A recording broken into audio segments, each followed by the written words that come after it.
Eto na pala yung sinabi ko nakaraan guys, na gagawa tayo ng video na nakaseparate na yung foytin flakes lang yung gagawin natin. Eto yung ginamit natin dun sa ating mga trending na crunch cake, yung ating Biscoff, ube, yung ating chocolate crunch cake, at saka yung ating matcha bars. Dito sa ating mixing bowl, ilagay na natin yung ating melted butter.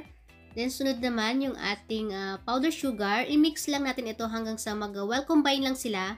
Nakaraan yung una ko kasing ginamit ay softened butter. Pero mas maganda guys kapag melted butter yung gagamitin natin. At kapag na-mix na natin yung ating melted butter at powder sugar, ilagay na rin natin yung ating egg whites. Then continue lang natin yung pag-mix hanggang sa ma-absorb na ng powder sugar yung ating egg white. Medyo nahirapan ako mag-mix dito kaya nilipat ko yung ating mixture dito sa ating maliit na bowl.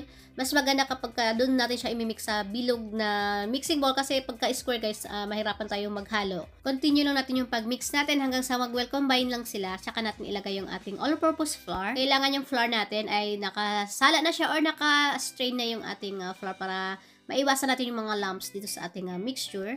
Hahaluin lang natin ito ulit hanggang sa magiging smooth na siya at wala na tayong nakikitang mga lumps ng flour or dry ng flour na dikit dito sa gilid ng ating bowl. Itong recipe natin, makakagawa tayo dito ng bali 2 cups ng foytin or filitin flakes. Pwede nyo doblehin yung recipe guys kung medyo malaki yung inyong oven kasi itong oven ko dalawang layer lang siya kaya isang recipe lang yung ginawa ko dito. Then naglagay din ako dito ng konting salt para balance lang yung tamis ng ating foytin flakes. Pwede rin kayo maglagay dito ng konting vanilla, mga 1/4 teaspoon. Then ayun, kapag smooth na siya, dapat ganito yung magiging consistency ng ating mixture. Ayan, smooth at saka medyo runny siya guys. Dapat ganito para hindi tayo mahirapan mag-spread dito sa ating baking tray at maganda yung pagka-spread natin. Maninipisan natin siya.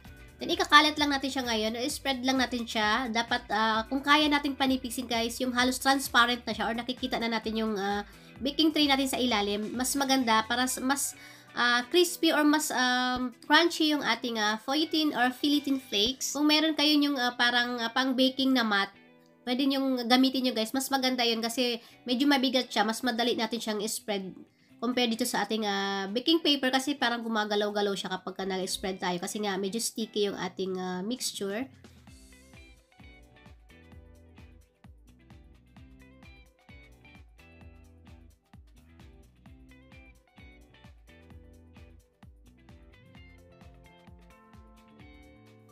I-bake na natin ito ngayon sa ating naka-preheat na oven ng 170 degrees Celsius ng 10 to 12 minutes. Tinry ko muna siya guys i-bake ng 10 minutes kaso lang medyo may mga white part pa. So, ang technique dito guys, dapat ganito yung magiging color ng ating foytin flakes. Dapat nakikita nyo medyo deep na yung pagka-brown niya.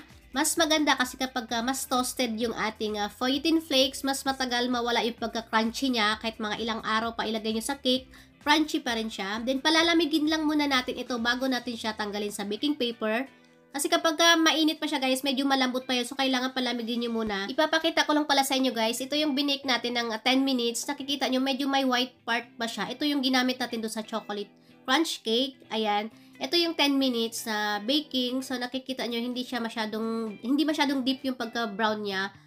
So, kailangan, pagka nag-bake tayo, mas maganda kung medyo dark pa yung pagka-brown niya. Mas toasted siya, mas crunchy.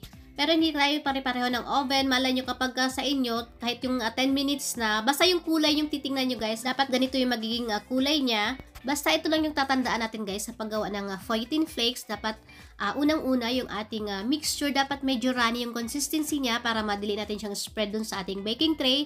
Pangalawa, dapat mas manipis or dapat nipisan natin yung pag-spread natin para mas crispy at saka crunchy yung ating foytin. Then yung pag-bake natin, dapat ganito yung maging color niya. Medyo dark yung pagka-brown niya para mas toasted, mas crispy yung kakalabasan ng ating foytin flakes.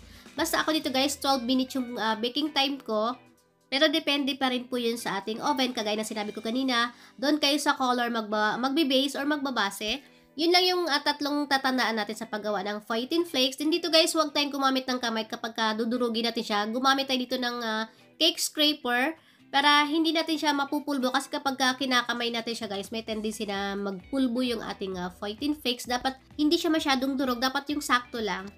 Kasi kapag i-coat na natin siya ng halimbawa chocolate sauce or kahit anong sauce na gagawin natin, madudurog pa kasi siya. So, kailangan sakto lang yung pagkadurog natin dun sa ating foitin flakes. Dapat ganito lang siya guys. Ayan, nakikita nyo sa video. Dapat ganyan lang siya kalaki. Pwede kayong gumawa ng maraming batch nito. Halimbawa, ngayong paparating yung Pasko, marami kayong orders.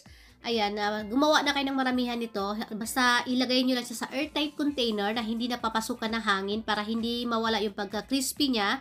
Then, tsaka nyo siya gamitin kapag, ayan, gagawa na kayo ng cakes.